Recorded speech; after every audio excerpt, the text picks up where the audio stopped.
যৌবনকাল হারিয়ে যাওয়ার পূর্বেই এই যৌবনকালের মূল্যায়ন করতে কে বলেছেন? আল্লাহর নবী। নবী বলেছেন, কে বলেছেন? সবাই বলে।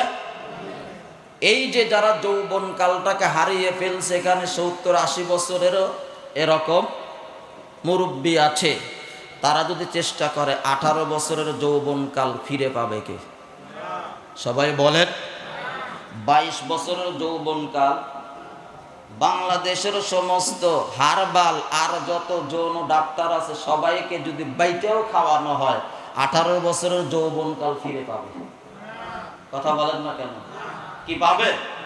কথা বলেন না।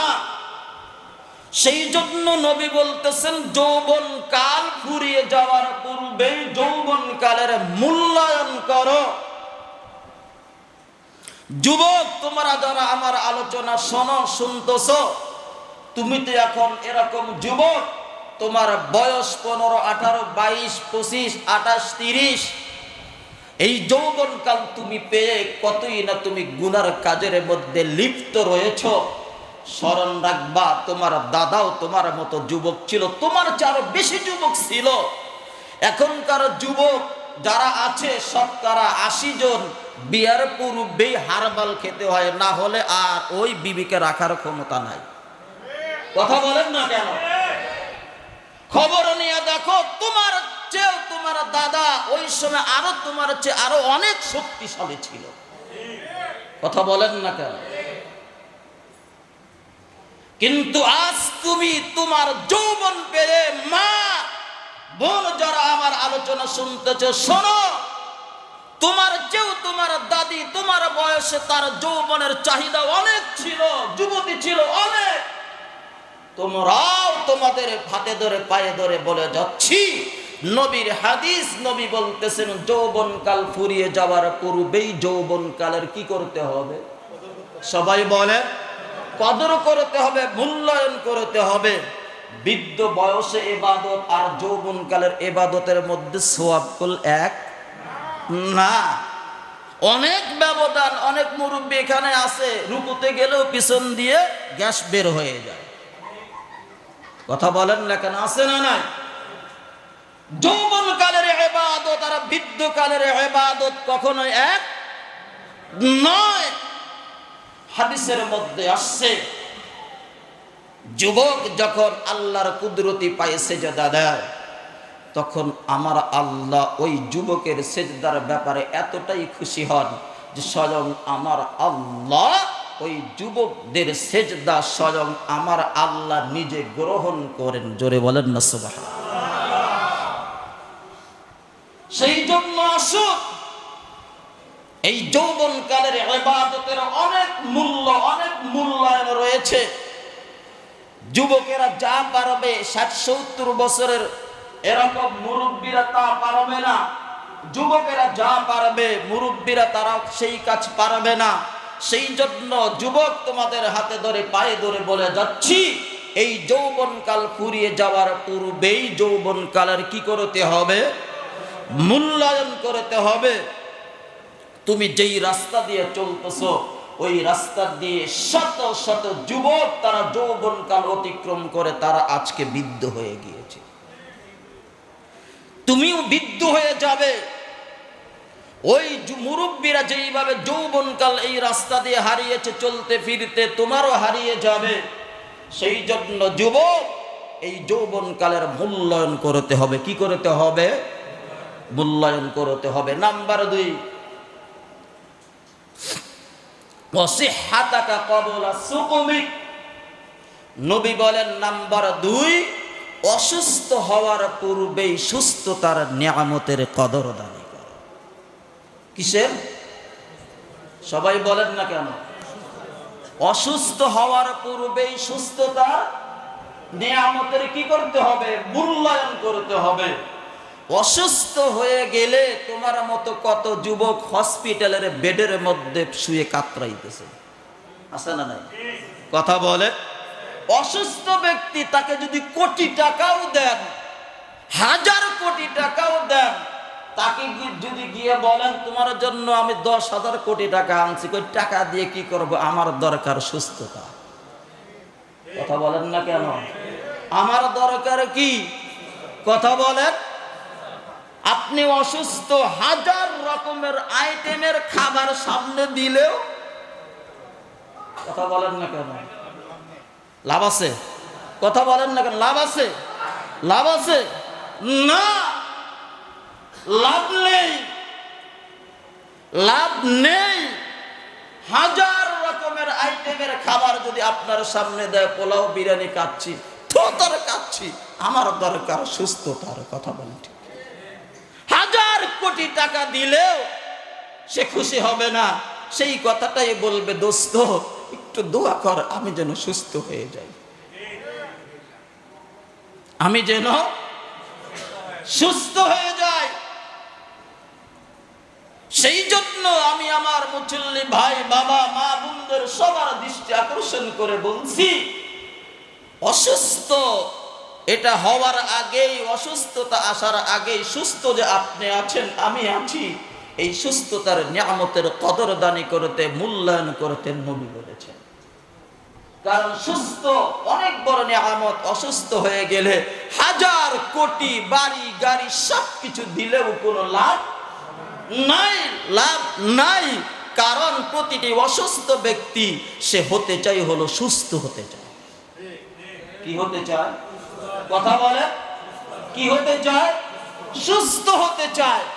দেখেন না আমাদের দেশের এরকম মাঝে মধ্যেই দেখা যায় যারা এরকম ভিআইপি, একটু ঠান্ডা লাগলেই ঠান্ডাটা দূর করার জন্য সিঙ্গাপুর এখানে সেখানে দৌড় করে। কথা বলেন না কেন? আমাদের দেশ তো এমন দেশ, যারা যখন স্বাস্থ্যমন্ত্রী হয় এই বান্দরগুলোও সুস্থ হওয়ার জন্য বাংলাদেশের চিকিৎসা নেয় না, বিদেশের বাড়িতে দৌড় করে। সত্য না মিথ্যা বললাম?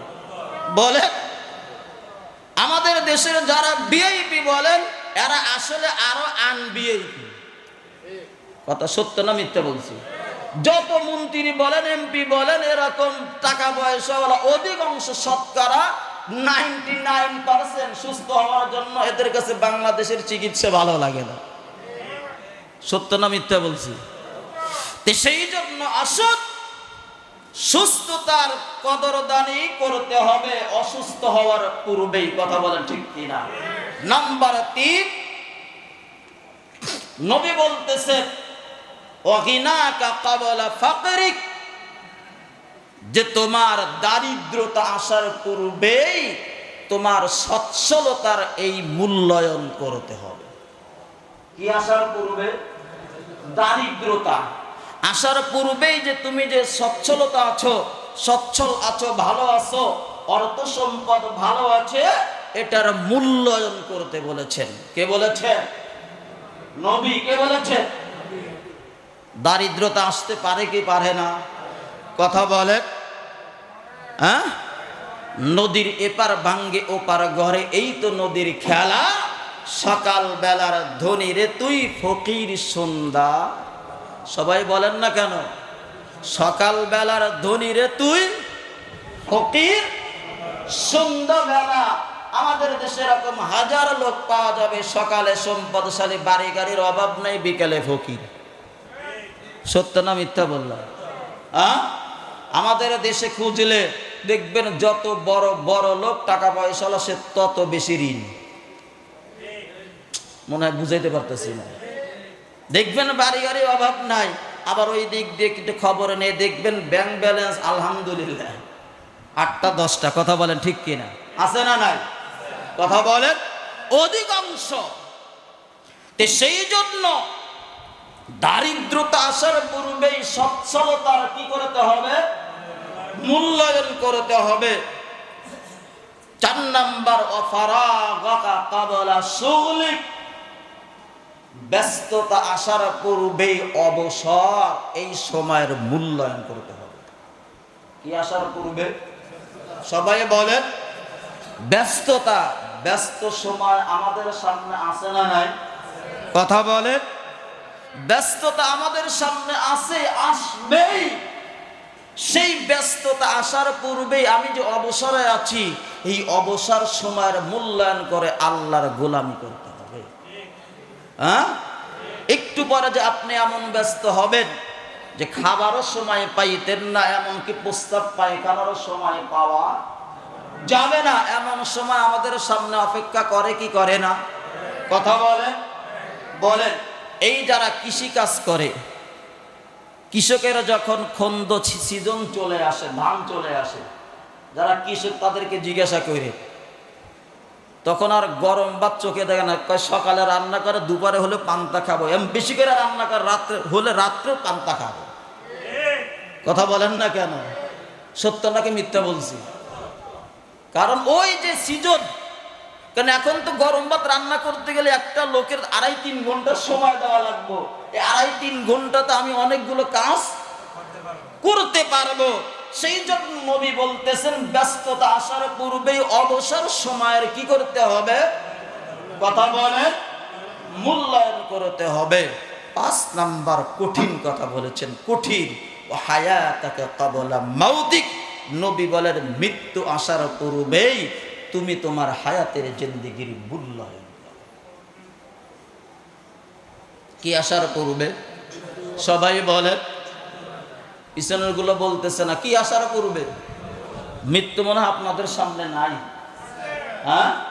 সবার সামনে আছে, সবারই সামনে। কত দিনের ছুটি পাইছেন? হ্যাঁ, 1 বছরের ছুটি, 2 বছর পরে আসবো, হ্যাঁ, 3 বছর। মসজিদ থেকে বের হতে পারবেন কে কে পারবেন? একটু বুকে হাত দিয়ে বলেন তো।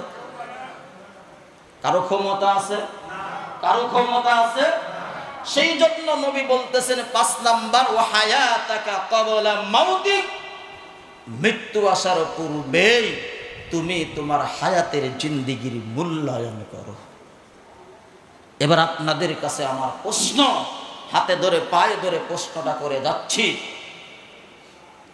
এবার আপনি আমি আমার হায়াতের জিন্দেগির কতটুকু মূল্যায়ন করতেছি বলেন?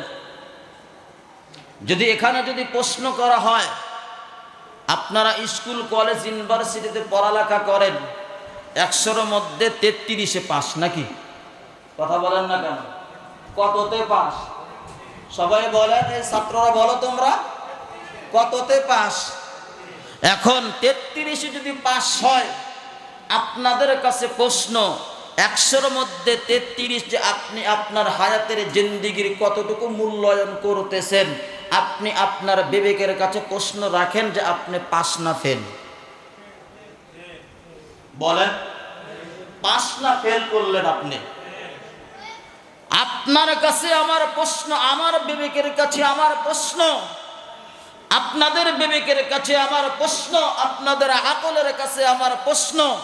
100-তে যদি 33-এ পাস হয়, এবার নবীর সেই হাদিসের শব্দ হায়াতাকা ক্বাবলা মাউতিক, যে তুমি তোমার হায়াতের জিন্দেগি ফুরিয়ে যাওয়ার পূর্বেই, মৃত্যু আসার পূর্বেই তুমি তোমার হায়াতের জিন্দেগির মূল্যায়ন করো। নবী যে বলছেন এই পরীক্ষায় আপনি আমি পাস না ফেল, এটা আপনার আকল আপনার বিবেকের কাছে প্রশ্ন। যদি আপনি যদি পাস করেন আলহামদুলিল্লাহ, আর যদি ফেল করে বসেন, আমিও যদি ফেল করে বসি, আমার ঠিকানা জাহান্নাম, আপনার ঠিকানাও জাহান্নাম। তো ইনশাআল্লাহ আল্লাহ যদি চায়, হায়াতাকা ক্বাবলা মাউতিক, এই শব্দের শাব্দিক ব্যাখ্যা নিয়ে আরো বিস্তারিত ব্যাখ্যা নিয়ে আগামী জুমায় যদি আল্লাহ যদি চায় কবুল করে আলোচনা করব। তাহলে আসুন, কয়টা জিনিস হারিয়ে যাওয়ার পূর্বে মূল্যায়ন করতে বলেছেন? কয়টা জিনিস? সবাই মুখস্থ করেন।